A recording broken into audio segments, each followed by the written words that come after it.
bang. So it's order, corruption, chaos.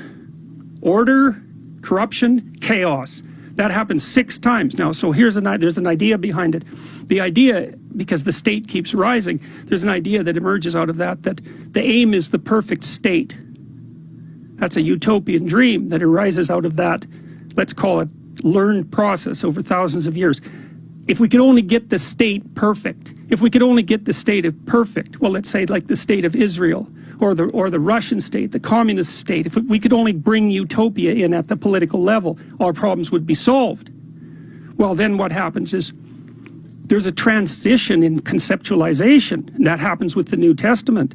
And the New Testament conceptualization is, wait a minute, the state isn't salvation. The individual is salvation. Now you say, well, we're going to just throw that out, are we? That was a hell of a discovery, man. And then there's more to it. It's not only is the individual salvation, it's the truthful individual that's salvation. You think of how difficult a concept like that is to develop. If there's anything less self-evident than that, you know, because you think, well, who's going to run the dominance hierarchy? It's like the biggest bloody monster with a club. It's like, no, it turns out those are unstable. Those societies are unstable. They don't work. They collapse into chaos. They get corrupt. They lose sight of the superordinate principle, whatever that is. The stable solution is the individual that tells the truth. And it's taken us forever to figure that out. And that's partly what the postmodernists are after. That's their anti-phallogocentrism. That's why they skitter off and hide in their ideology. They're afraid to come out. They're afraid to be seen. They're afraid to speak because they have nothing to say.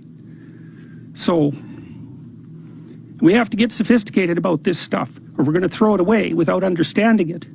It's unbelievable. Like that story is, it's the story upon which Western civilization is founded. That's why Nietzsche said when God was dead that everything would collapse into chaos.